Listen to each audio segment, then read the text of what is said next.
Hello, loved ones. Welcome back. It is your girl, Liv. We are back and ready in the hot seat of the Fireside Chat series. So come on in. I love to say, pull up a chair, come and be with me, and come and just sit and listen. See if there is something today in this fireside chat for you.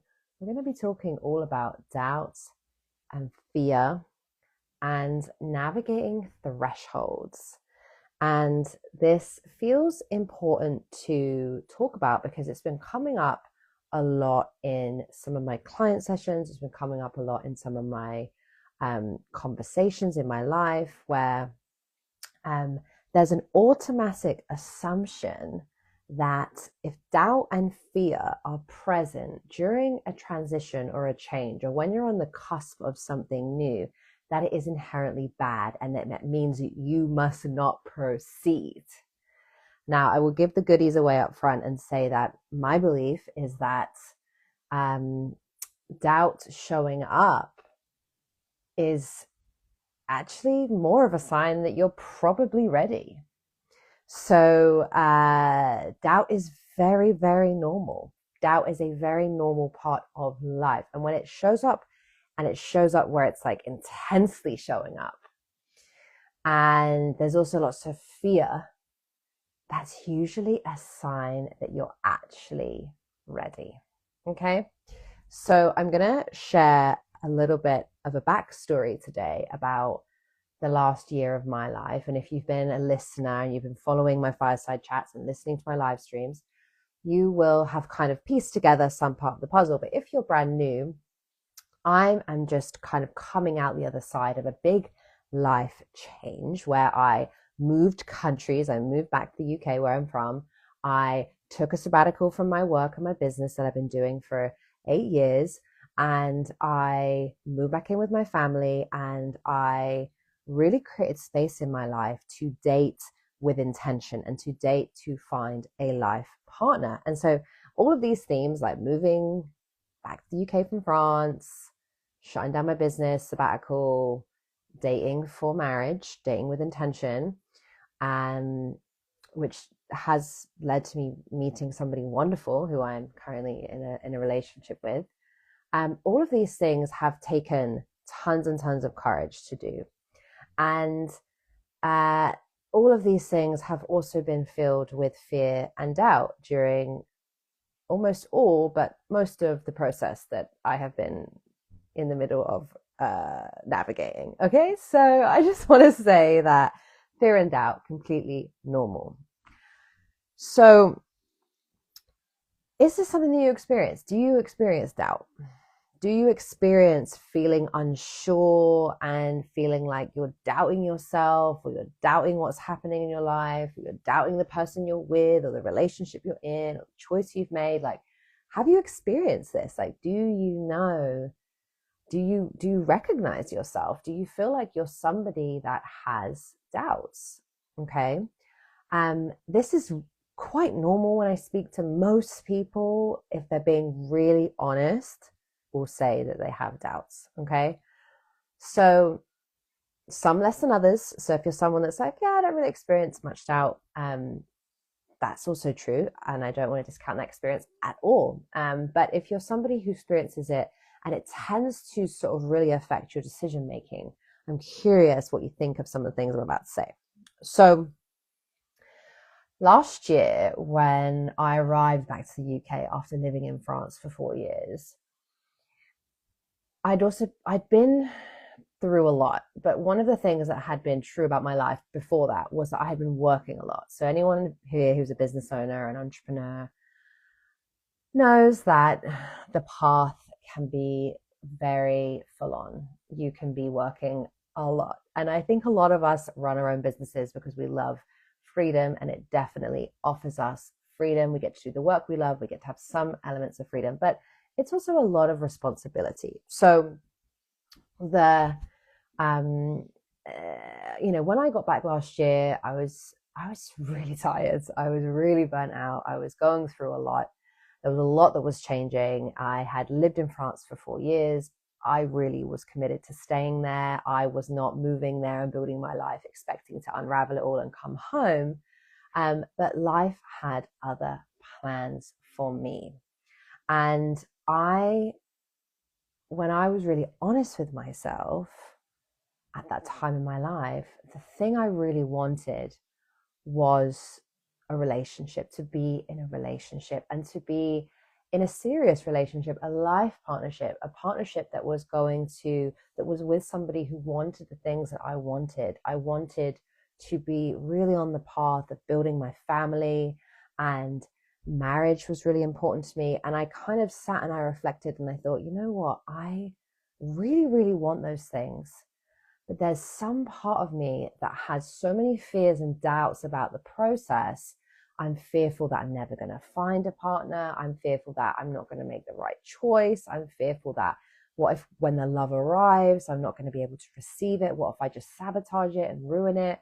Right? So this is really quite common. Like, have you had this experience, particularly around this topic, where you have this deep desire for something, but you feel like the fears and the doubts you have about it are potentially kind of in the way? Okay. So for me, these like fears and doubts weren't new. I had them in the background of my heart for a long time.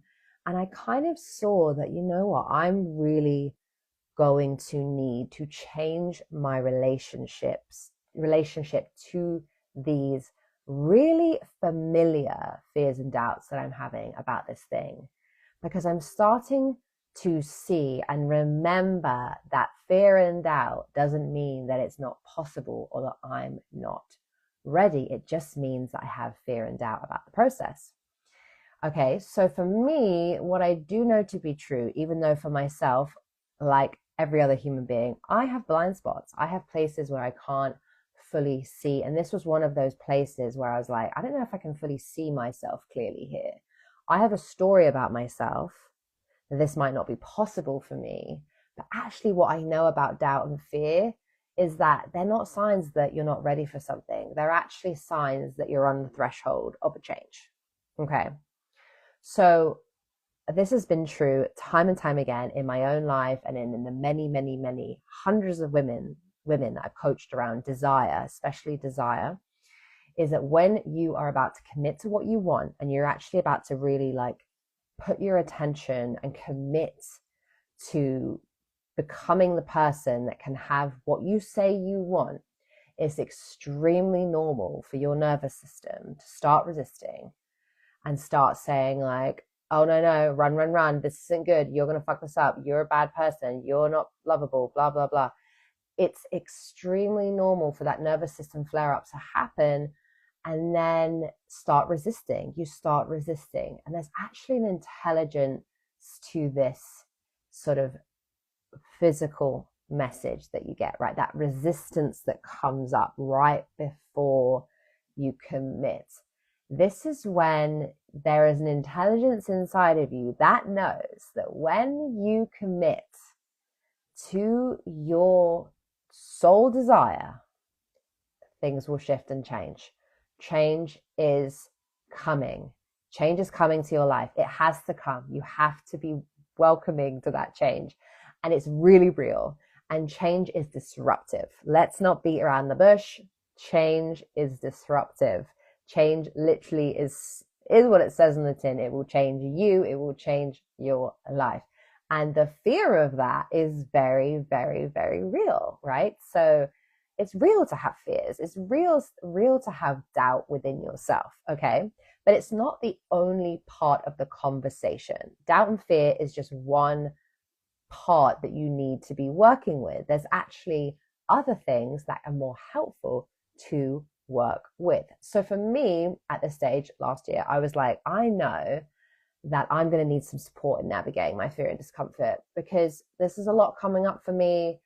I had also, it wasn't just that I deeply wanted to make space in my life for a relationship, but I also had let go of my entire livelihood. I had also moved countries. I was also moving back in with my family. I was doing a lot of very, very, very stretchy shit. This was like stuff that was tough. It was like facing family stuff. It was facing financial insecurity. I was also really healing from a relationship that hadn't worked out. And I was also, going through a huge identity death. It was a big, big death. And I was also letting go of my life that I had built in a place I loved, which was Paris.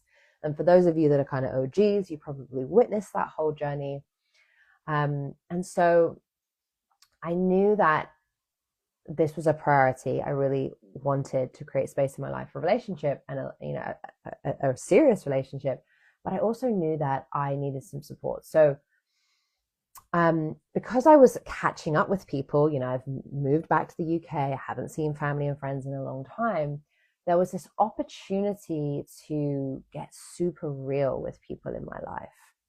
And I like real talk. I'm not really a surface person. I don't like surface catch-ups really. I mean, I will at times if it's needed, but I like to kind of get in there and like, how are you really? I'm like that kind of person. So, when you've lived abroad, you're moving back, people tend to ask you the same questions. And I call this kind of the catch-up, the big catch-up. And this is the conversation you have, when you haven't seen loved ones and you're in a transition. Like maybe you're going through a breakup, or maybe you're going through a career change. Like you're having the catch-up conversation where you're kind of catching people up about your life. And so for me, I was like, I'm going to take this opportunity to be really, really honest. Okay. So obviously the big news, I've left Paris. The big news, I'm taking a sabbatical. And then the third big news was I'm actually really looking to make space, and I'm looking to date for marriage and family building. Now, I know I have lots of listeners. Some of you are English, some of you are American, some of you are from all over the world. And so culturally, naming out loud, I'm dating for marriage and to build a family might have different connotations. In English, British culture, that is definitely a bold thing to say.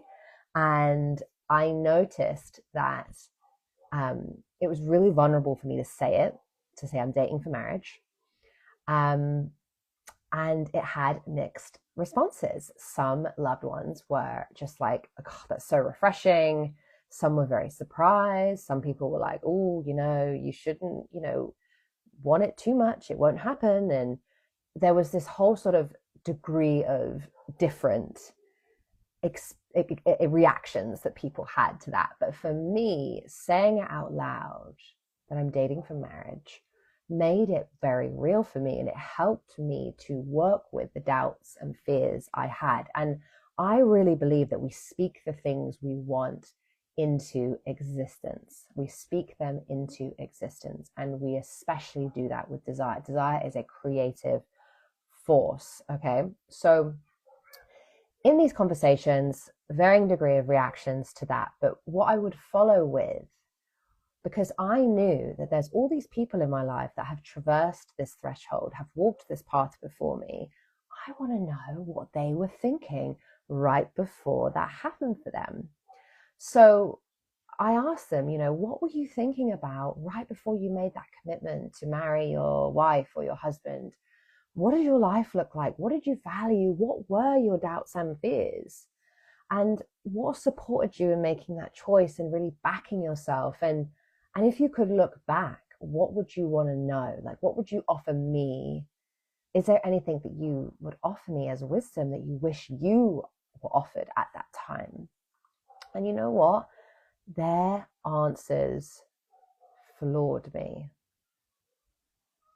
These are people I've known for a really long time, people from all corners of my life, family members and close friends.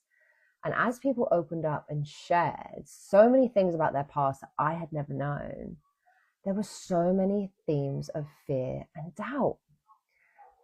But every single one of them obtained courage.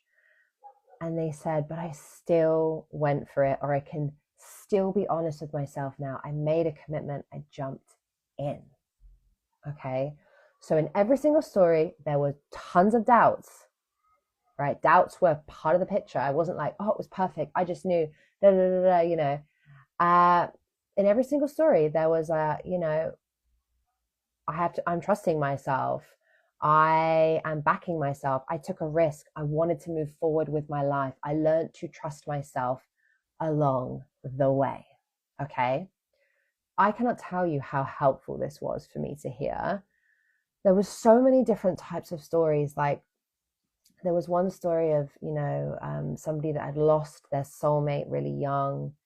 They had children together, then that partner had died, and they had come to peace with the fact that they were never going to have that kind of love again, and they were never even going to look for that kind of love again. They were going to be at peace that they had it that one time, and they were going to happily live the rest of their life and, have other relationships, but never try and replace that one true love that they had.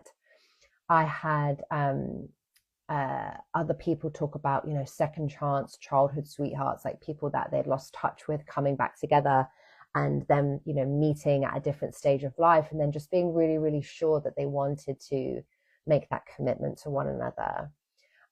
So many stories of, even when I knew this person was the right person for me, I still had doubts all the way through. Even once we were married, there was still that fear and doubt that would come in, where I doubted myself or I doubted the longevity, right? And that was peppered in with so many other things, right? But it was just real and honest. And there were also stories of people that regretted not committing, that missed the window, right? Wanted to have a family and looked too long for perfection in a partner, looked for the perfect partner and never committed to anything, and never gave themselves the chance to have a family. And they can look back and say, I wish I'd done that differently. I heard stories of people who spent too long grieving a breakup at this really crucial time in life. Again, missed the chance of a second chance of having a family and like getting back out there and actually meeting somebody that wanted what they wanted, because they were so full of fear.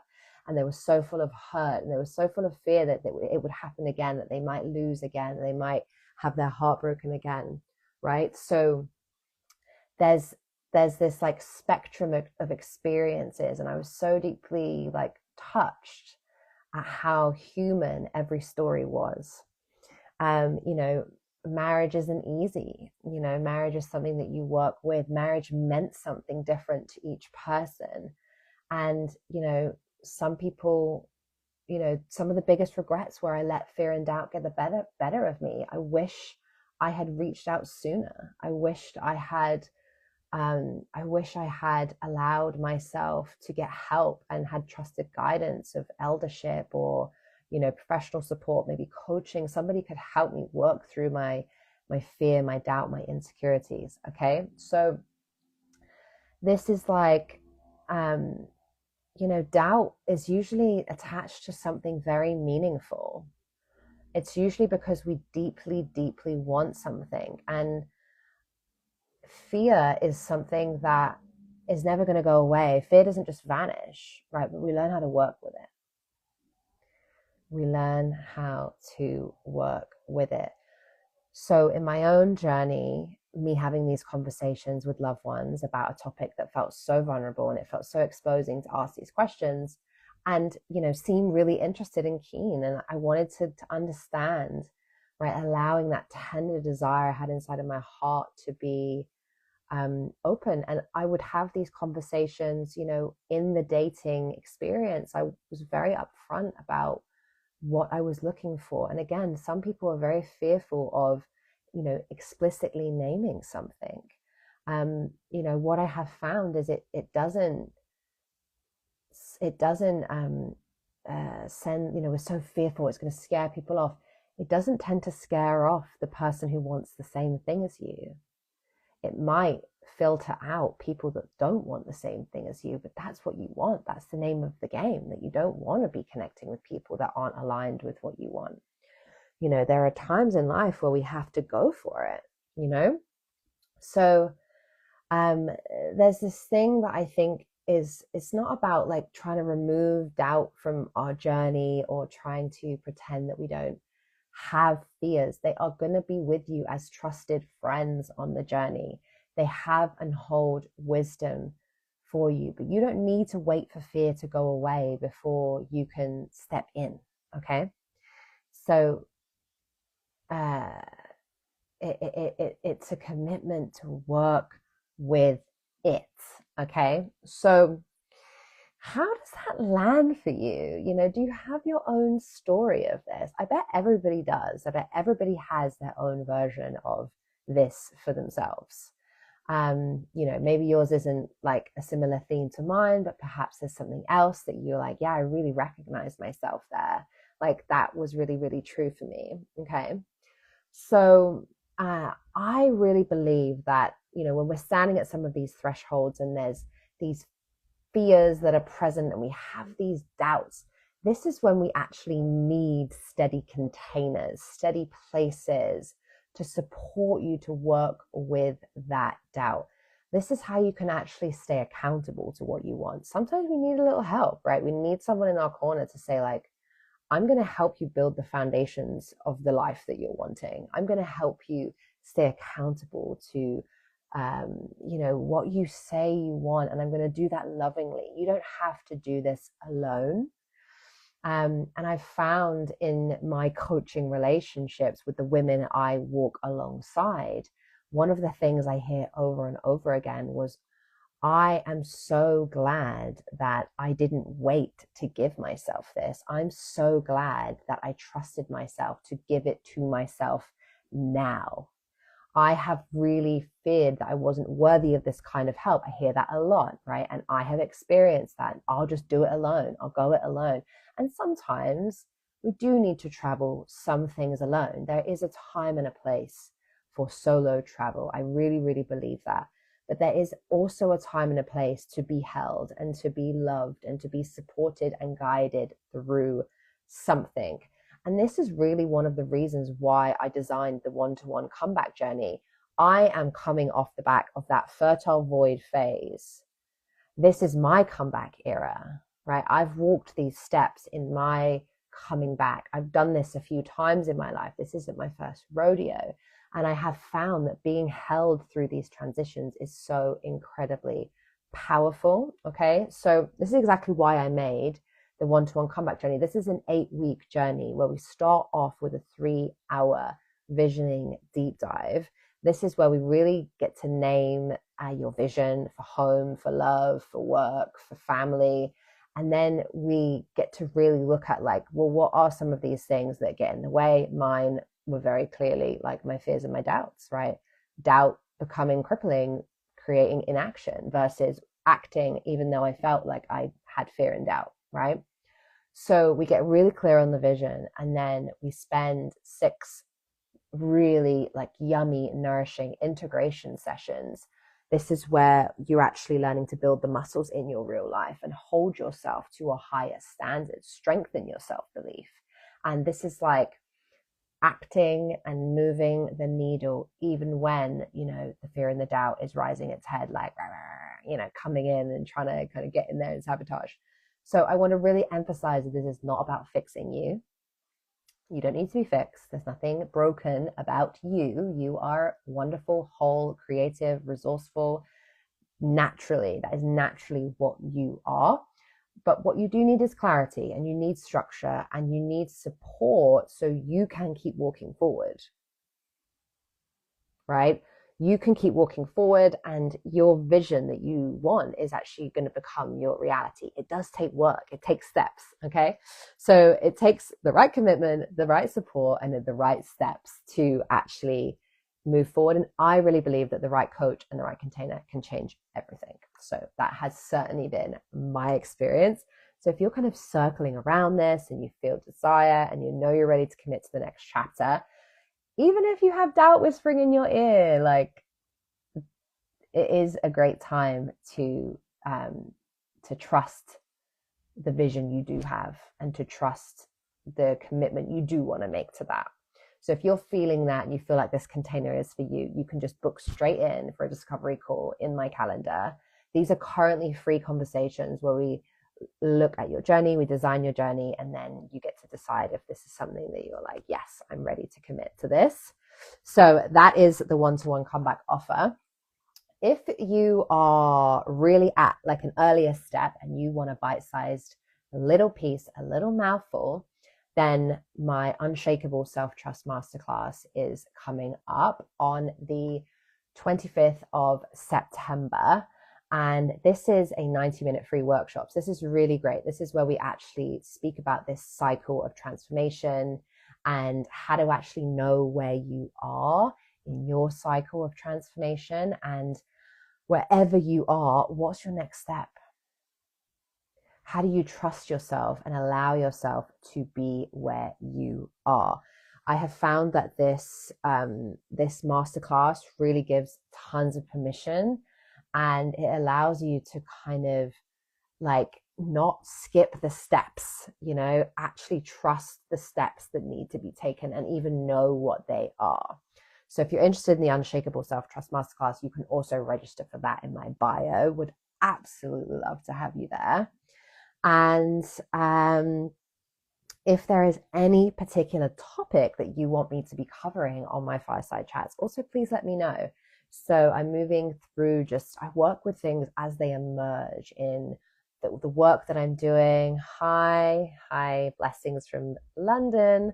I work with things as they're emerging, as they're coming up. So if you are, if there's something that's coming up for you and you want me to work with it on one of these Fireside Chats, please feel free. In other news, the Juicy podcast, which is a collab podcast I do with my best friend Lola, is coming back for season 2. So watch out for that. And that is available on Spotify and Apple Podcasts. And there is also something very juicy for the new year coming up that I will be kind of drip feeding you all very soon. So I hope that life is treating you well in September. I love the seasonal shift that we're experiencing here in Europe. We're really getting ready for autumn. I can feel that we're transitioning downwards. We're starting to head downwards, down on the spiral. And if you have any reflections or anything you want to share about this Fireside Chat, this live stream today, please put them in the comments. Friends, I love you. Thank you for being on this journey with me. It means so much. And I really look forward to seeing some of you on discovery calls to talk about the one-to-one comeback journey for you. And also those of you that are joining for the Unshakable Self-Trust Masterclass on the 25th. I can't wait. And I will see you there. All right. Bye-bye.